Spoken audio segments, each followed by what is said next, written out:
자, 이제 한 일주일 정도 지났습니다. 이재명 정부가 출범한 지요. 첫 조사가 있었습니다. 교수님. 잘할 것이라는 게 58.2%. 첫 지지율이라고 보기엔 좀 그렇고 이제 전망이겠죠. 기대 전망. 윤석열 전 대통령보다는 같은 시기 같은 조사기관에서의 결과를 비교해보면 높고 그 이전에 다른 대통령보다는 낮은 편입니다. 역시 진영 간 대결 구도가 좀 작동하고 있다고 봐야 될까요? 그렇죠. 일단은 이명박 대통령이 79.3%였고요. 예. 문재인 대통령이 74.8%였어요. 박근혜 대통령이 64.4%였고 예. 윤석열 대통령이 52.7%인데 아시겠지만 그 윤석열 대통령 때 선거는 뭐였습니까? 사실 비호감 선거였잖아요. 피차. 네. 비호감 선거였고 그다음에 윤석열 대통령에 대한 기대치도 별로 없었어요. 사람들이. 딴 건 필요 없고 그냥 공정과 상식 이것만 세워라. 이것조차도 못한 거 아니겠습니까? 그래가지고 그때 기대치가 없었기 때문에 52.7%인데 지금 58.2%라고 한다면 윤석열 대통령보다 5.5% 더 나온 거예요. 그리고 옛날에 이명박 대통령과 비교를 하게 되면 21.1%덜 받은 거고 예. 라고 한다면 탄핵 선거라는 걸 감안할 때는 굉장히 적게 나왔다. 예. 문재인 대통령도 탄핵 직후는 74.8%. 그러니까요. 거기에 비해도 거의 두 자릿수 이상으로 18% 정도 떨어지는 거란 말이죠. 라고 한다는 것은 국민들의 그 기대치가 그렇게 많지는 않다라는 겁니다. 그래서 거기는 뭐가 깔려 있는 거냐면은 이번 선거가 사실 비호감 선거를 넘어서 혐오 선거로 치달았던 거고 그래서 아직까지 대통령으로 당선됐지만 이재명 대통령이라고 선뜻 참 이름을 붙이기 힘들어하는 사람들이 꽤 아직도 많이 있다라는 걸 예. 의미하는 거죠.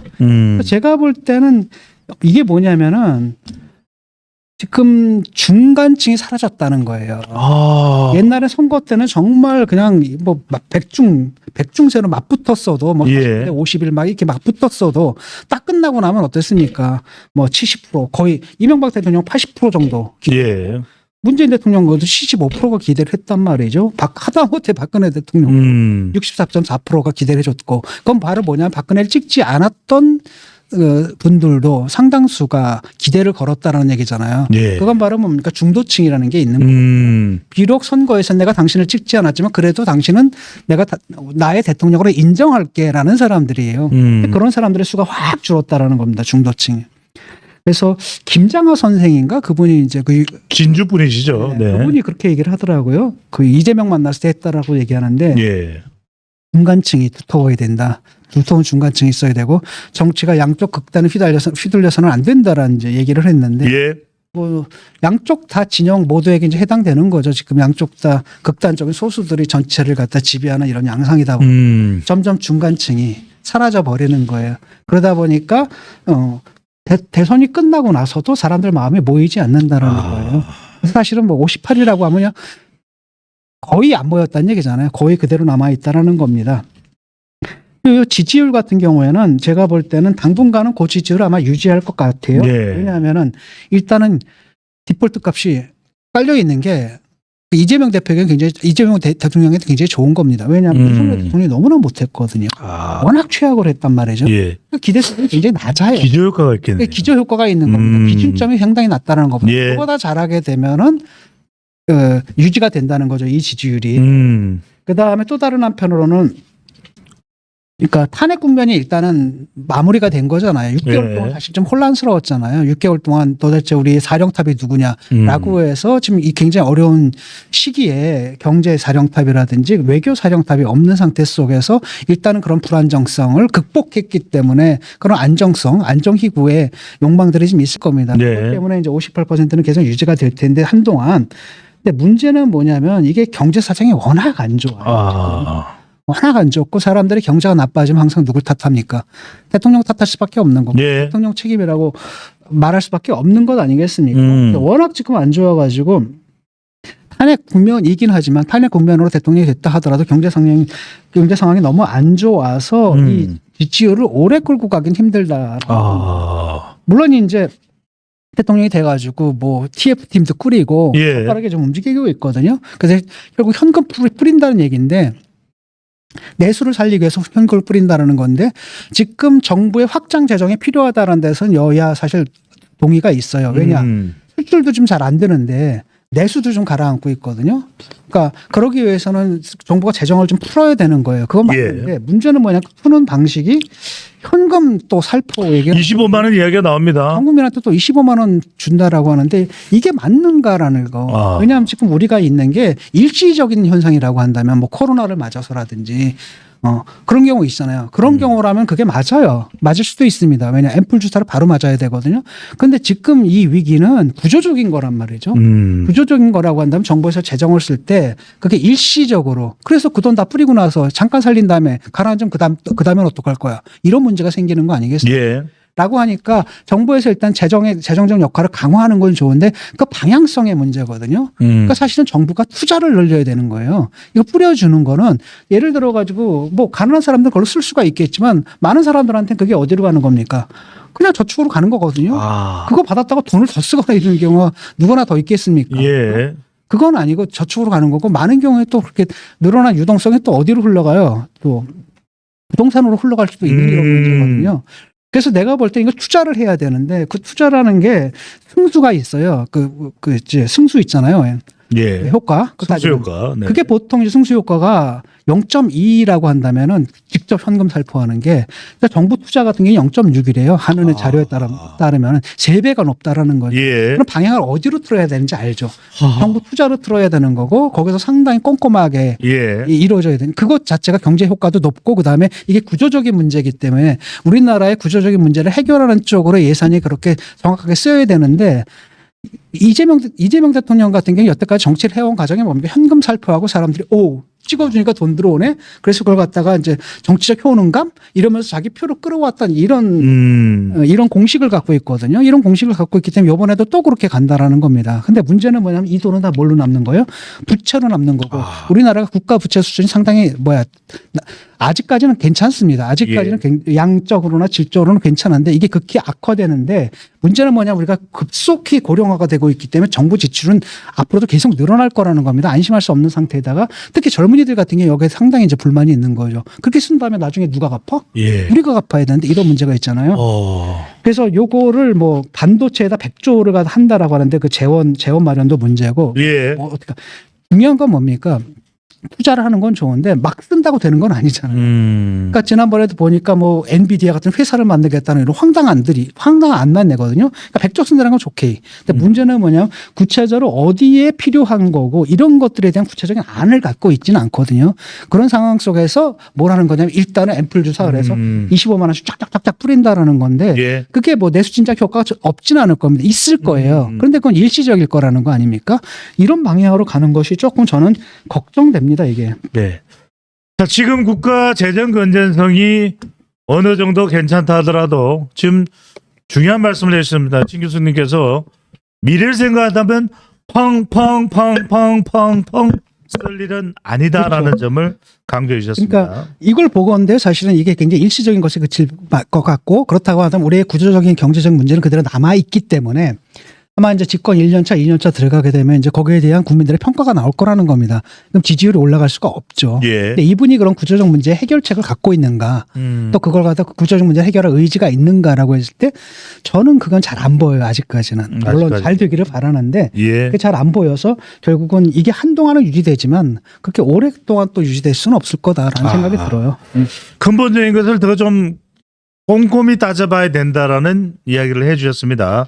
자, 또 하나 이번에 이 이재명 대통령이 용산 대통령실에서 발언 중에서 좀 신스텔러 장면이 있었습니다. 신스텔러 장면이 뭐냐면 용산 사무실에 와보니 무덤 같다.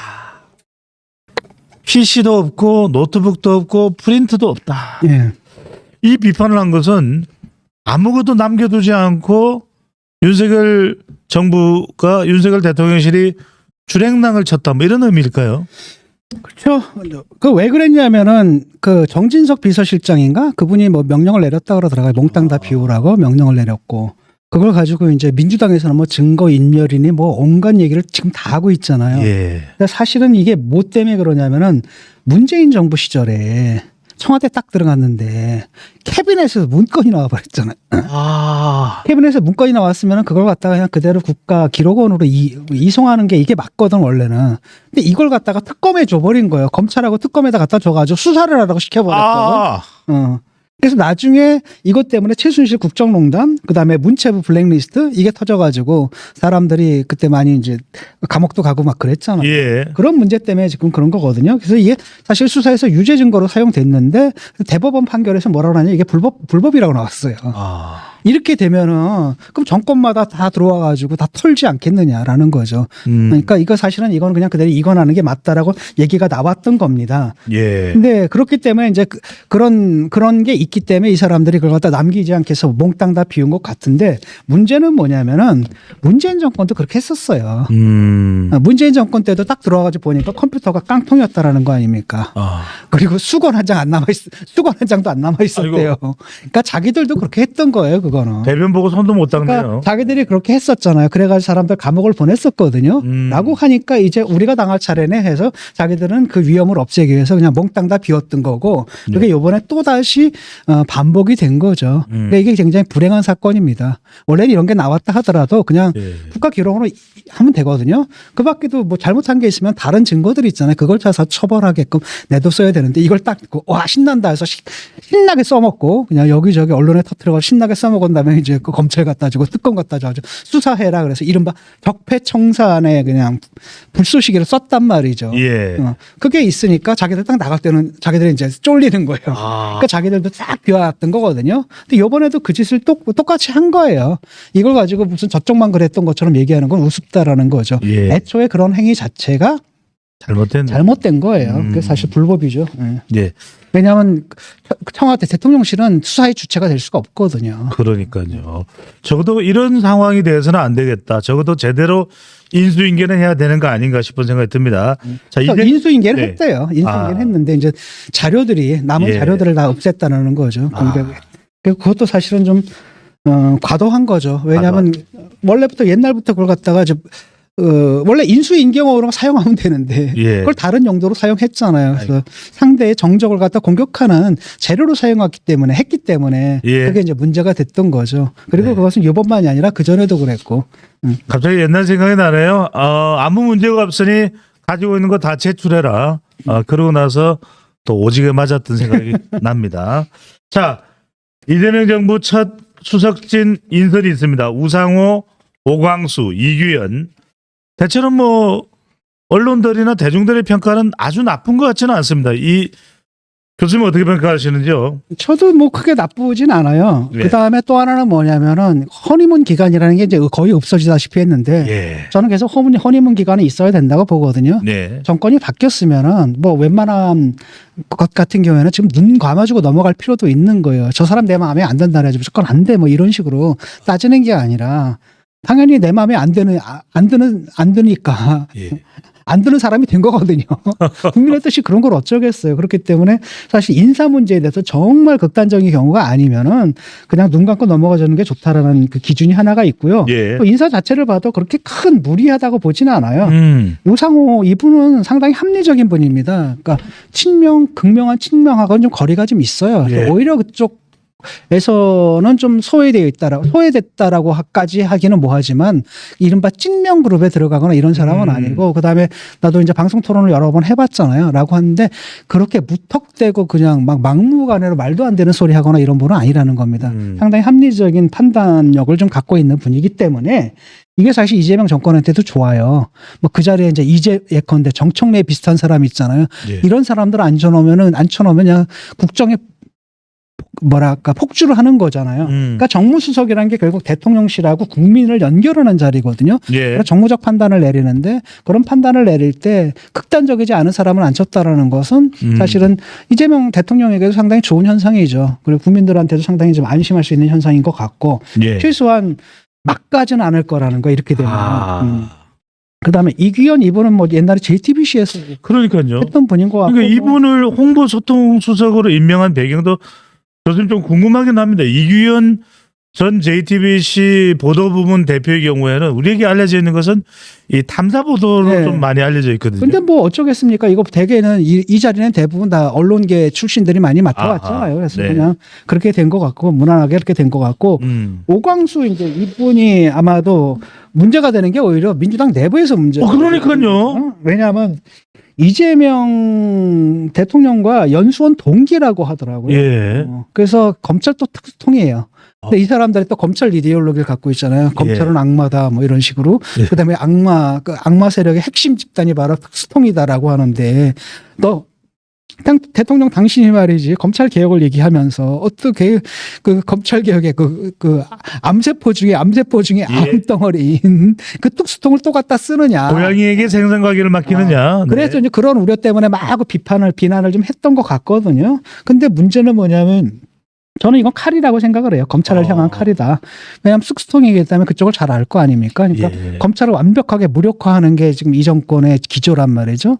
라고 했을 때 칼제비는 역시 칼제비를 시키는 게 좋겠다라 이런 생각들을 갖고 있는 것 같고 어떤 면에서 그거랑 상당히 비슷해요. 문재인 정권이 딱 등장해가지고 윤석열을 해서 쫙 칼제비를 썼던 거랑 상당히 비슷한 거라고 저는 생각합니다. 그래서 뭐 이분이 이렇게 또 보니까 극단적이거나 그런 분 같지는 않고 그래서 마음엔 뭐랄까 뭐 수는 좀 뻔히 보이는데 무슨 짓을 할지 좀 예. 무슨 일을 맡길지 수는 좀 뻔히 보이는데 그래도 뭐 이런 것 가지고 뭐 가타부타 또 이렇게 언급하면서 찬성 반성 표할 필요는 없다라고 생각을 합니다.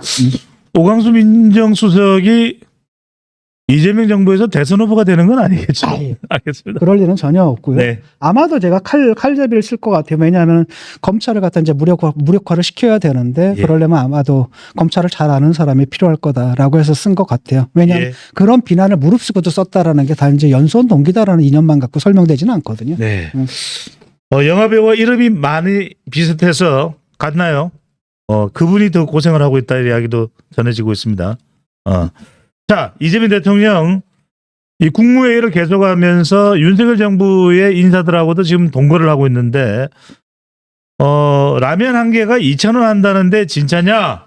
이렇게 물어봤다고 하는데 상당히 이 부분도 뭐 있는 그대로 받아들이면 되는데 말 자체도 논란이 되기도 합니다. 또 물가 대책이 필요하다는 건데 일각에서는 뭐 댓글이 많이 달리더라고요. 이 발언에 대해서 콩국수는 15,000원입니다. 뭐 컵라면은 뭐 3,000원짜리도 있습니다. 뭐 이렇게 라면값, 네. 라면값 이거 가지고 뭐 이렇게 사실 라면 2,000원짜리는 뭐 네. 10% 정도 있지 않나요? 우리나라에 보면 그 특수 라면들 있잖아요. 뭐 이렇게 잔뜩 네. 넣어가지고 블랙 신라면에다 뭐 예. 어쩌고 저쩌고 해가지고 이러는 거 저는 절대 안 사 먹거든요.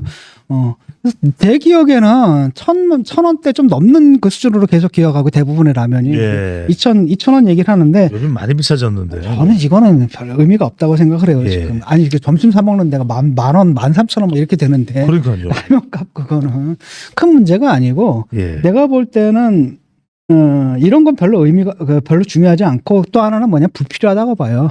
국가에서 어떻게 개별 상품의 값을 갖다 조절하려고 듭니까? 여기가 중국이라는 사회도 아니고. 예. 그러니까 물가 관리는 필요한데 예를 들면 물가 관리라는 거 언제 필요한 거냐면 시장 상황이 아니라 어떤 이변이 발생했을 때라는 거 있잖아요. 예를 들어 조류 독감 때문에 저쪽에서 그 브라질에서 조류 독감 그렇습니다. 들어가지고 닭을 우리가 수입 못 해오니까 예. 닭값이 올라가고 이런 부분들 이런 차원에서 얘기가 돼야 되는 거잖아요. 예. 그다음에 뭘 하려고 하는데 이러이러한 문제가 발생해가지고 여기가 뭐가 됐다라든지 일시적으로 뭐 흉작이 돼가지고 여기가 된다라든지 예. 그럴 때 수급 대책을 어떻게 세우느냐 해서 그게 물가 대책이어야지 라면값 너희들 왜 라면이 감히 2,000원씩이나 해? 예. 이런 식으로 시장에 개입하는 것들은 저는 별로 바람직하지 않다고 교수님 봅니다. 말씀하신 그 브라질 순살 그것도 국무에서 보고가 되긴 했습니다. 예. 그러니까 그런 걸 수급이라든지 이런 쪽에 신경 쓰면 되는 거고 이게 지금 사실 상징적으로 자꾸 얘기를 하는 거잖아요. 그래서 저는 이런 거 좀 안 했으면 좋겠습니다. 괜히 대값밥 얘기했다가 피부 왔잖아요. 이거 마찬가지로. 라면값 이런 것들은 얘기를 안 했으면 좋겠어요. 예. 대체적인 큰 수급 쪽을 봐야 되는 거고 더 중요한 건 바로 뭐냐면 물가는 늘 오를 수밖에 없는 거예요. 또 물가는 올라가야 되는 겁니다. 그거는. 예. 한 뭐 2% 정도, 3% 정도 늘 올라야 돼요. 예. 경제 성장도 늘 2%, 3% 가야 되는 겁니다. 인플레이션. 만약에 물가 상승률이 0%가 된다. 그럼 그때부터 이제 디플레이션에 빠질 수 있는 위험이 있는 거거든요. 그러니까 이거 자체가 중요한 게 아니라 왜 물가냐라고 했을 때 물가는 오르는데 사람들 소득은 안 오르는 문제가 있잖아요. 이런 근본적인 문제에 대한 대답을 내놔야지. 이거 갖다 가시적인 이런 것들만 그냥 잡아놓고 그걸 해결하는 방법이 니들 감히 값을 올려? 그러니까 시장의 요구에 따라서 이게 움직여야 되는데 이게 시장을 갖다 왜곡시킬 수가 있잖아요. 정부의 개입이라는 게. 예. 그런 방식으로 가서는 곤란하다는 게 제 생각이에요. 네. 교수님 이것도 그냥 하나 더 여쭤보겠습니다. 지금 대통령실에서 아마 오늘 발표가 된 것 같습니다. 오늘입니까? 어제입니까? 한 달 동안 이 장 차관 후보자 또 공기관에 임명할 수 있는 후보자들을 국민 추천으로 뽑겠다. 그래서 인사혁신처 홈페이지에서 추천을 해달라. 이런 제도는 어떻게 보시는지요? 뭐 그냥 해보라고 뭐 나쁘지도 않고 좋지도 예. 않고 좀 그렇게 봐요. 근데 문제는 뭐냐면 거기다 추천하는 사람들이 누구겠어요? 뻔한 사람들이 예. 추천할 텐데 아. 저는 그래서 그거 별로 이렇게 믿지 않고 네. 별로 믿지 않습니다. 그러니까 왜냐하면은 인사권이라는 거, 그다음에 인사권 행사하는 거, 그다음 올바른 사람을 갖다 봐내는 거 이런 것들이 사실 정부의 기능인데 그걸 갖다 예. 국민들한테 떠맡긴다. 아. 근데 그게 또 국민들의 뜻에 따라 가지고 이렇게 될 경우에는 약간 파퓰리즘으로 갈 수가 있거든요. 예. 전문적인 능력 같은 것들, 저 사람이 얼마나 전문적인 능력을 갖고 있는지를 국민들이 사실 어떻게 매사에 대해서 판단할 수 있겠어요. 예. 그러니까 그렇기 때문에 자기들 뽑아준 건데 그걸 좀 떠넘긴다는 느낌도 좀 있고 또 이게 상당히 왜곡될 수가 있어요. 아. 왜냐하면은 거기 참여하는 사람들은 게 뻔하거든요. 옛날에 청와대 친문건가 뭔가 있을 때 거기 막 몰려가가지고 하던 예. 그 사람들이 대부분 할 거고 그럼 거기서 이제 추천하는 사람들 면모라는 게 뻔할 텐데 뭐 어쨌든 뭐 그래도 뭐 그렇다고 뭐 또 못할 것도 없잖아요. 그냥 예. 그래서 저는 뭐 이렇게 큰 기대를 하지 않습니다. 약간 이건 정치적 효과가 더 큰 것 같아요. 우리는 국민들의 참여를 보장하는 정권이다라는 걸 보여주고 국민주권 정부라고 이야기를 했으니까. 국민주권 정부다는 걸 보여주고 상징적인 조치에 불과할 뿐 이것이 실효성을 가질 거라고 생각하지는 않습니다. 네.